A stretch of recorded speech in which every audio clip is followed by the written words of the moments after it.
Hi, my name is Daniel Bay, and in this video I'll outline 5 key concepts that struck me after completing this book. The title of the book is called ABCs of Real Estate Investing, written by Ken McElroy. Ken McElroy is an estate professional with almost 3 decades of experience in multifamily asset as well as property management and development. He is the owner and CEO of MC Companies, and with this company, he has purchased over $1 billion in real estate in the past 2 decades. MC Company manages, meaning property manages, over $800 million in assets, and he and his partner personally own 10,000 apartments. His book is forwarded by Robert Kiyosaki and is a Rich Dad Advisor book.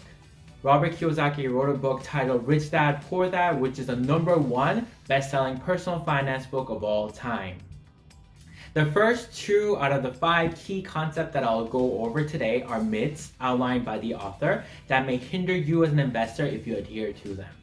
The first one states you need to start small. Big deals are too risky. The author explains that mortgages on smaller property like single-family homes are almost always guaranteed to the buyer's own personal wealth and earning potential. However, larger investment property loans is secured by the asset itself. Instead, let's say for example a $2 million building riding on personal wealth, it's riding on its own income generating potential. Moreover, when you buy a house or a condo and rent it out, appreciation of that property depends on the appreciation of surrounding neighborhood. He states that you must buy in the right neighborhood because there's little you can do to increase the value of your property. On the other hand, appreciation in commercial property like apartment buildings is based on the property's cash flow. When the cash flow increases, so does the value of the property, and thus you have greater control. If you manage your property right, you will increase the value. Lastly, the author states that there is less risk in terms of occupancy with larger properties. In single-family homes, it is either 100% occupied or 100% vacant, and you're paying the mortgage out of your own pocket. But if you have a multiple unit building, even if one resident leaves, you have others paying rent. Risk related to occupancy is greatly reduced with more residents you have. If you are considering buying, for example, a $250,000 single family home and making it into a rental property, the author asks us why we're ruling out a 2 million 50 unit building. The next myth states you have to already be wealthy to invest in real estate. Ken compares his very first investment deal, which was a 2-bedroom condo which he put into a rental program. It cost him $116,000 with $20,000 for down payment. He compares that with the more recent purchase of a 182-unit apartment complex in Arizona for $9 million. His down payment was $2 million, but he raised that from his investors. His out-of-pocket was $0. He gave 90% of the ownership to his investors. So the difference is $20,000 out of pocket for a $116,000 property versus $0 down payment for $900,000 in property asset, 10% of $9 million. As you can see, you don't need to have money piled up in order to start in real estate investing. The later investment cost him nothing out of his pocket. The task, he states, is finding investors who are looking to earn a good return.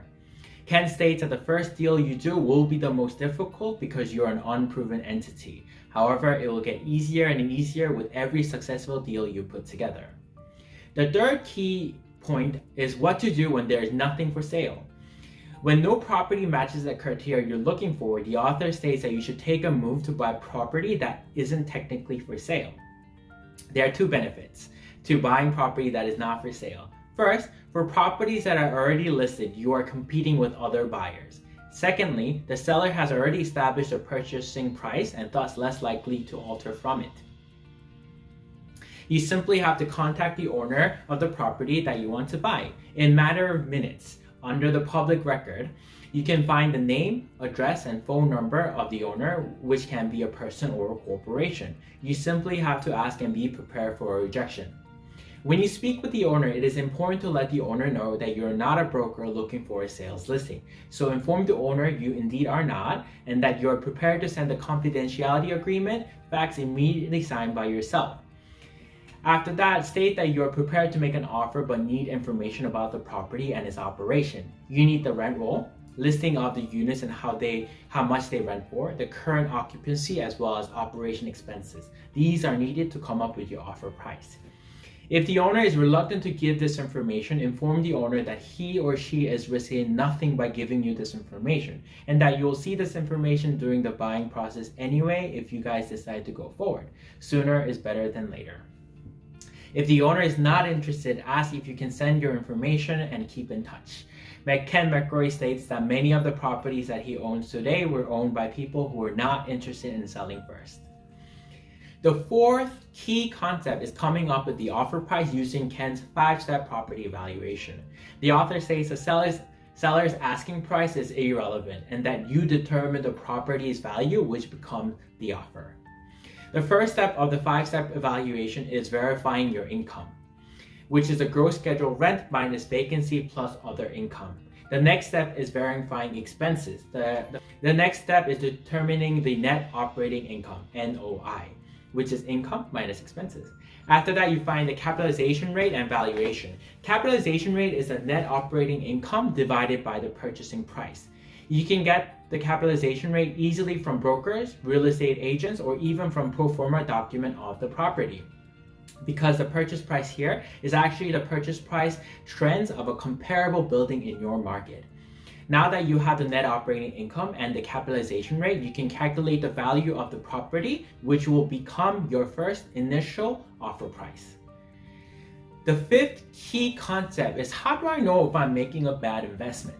A quote from the book reads, "A deal is either good or bad. Unfortunately, a bad one is easy to define.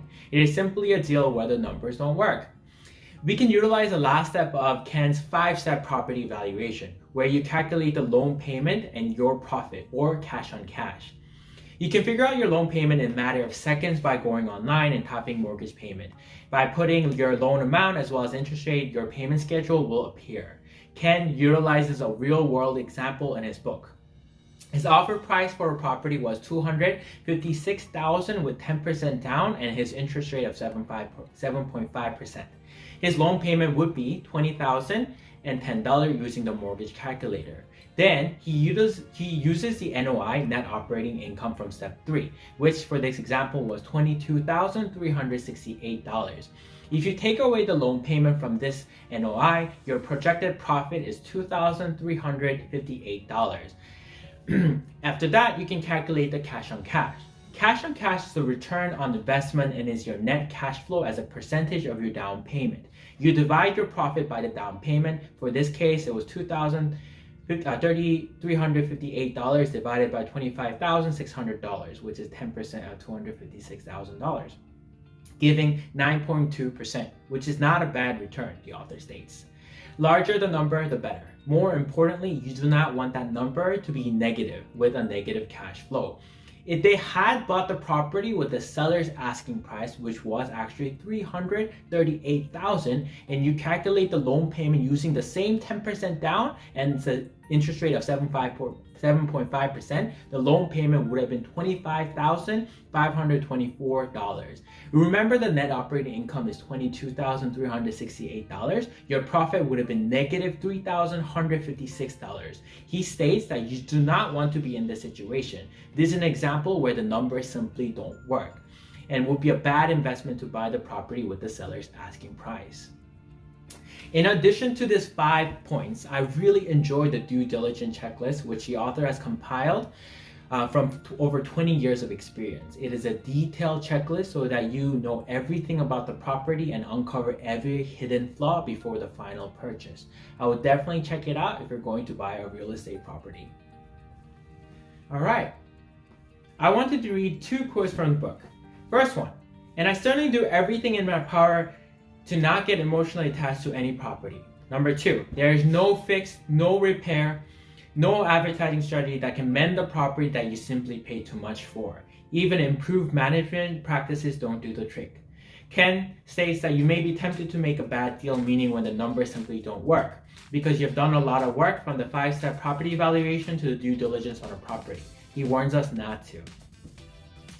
I honestly enjoyed the book a lot. I was worried that I had to read a lot of extra work in order to get a few important concepts.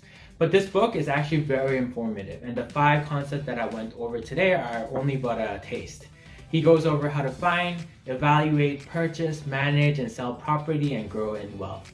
I would definitely recommend this book to anyone who's interested in real estate investing. And lastly, I wanted to do a fun thing at the end. I picked 5 random movies which I watched before and listed them in the order of how much I enjoyed it.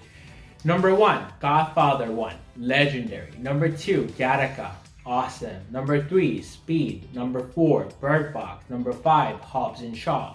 On the entertainment scale, this book will go right between Speed and Bird Box. Thank you so much for watching the video. Please share and subscribe to the channel and follow me on Instagram, which I recently launched. See you soon.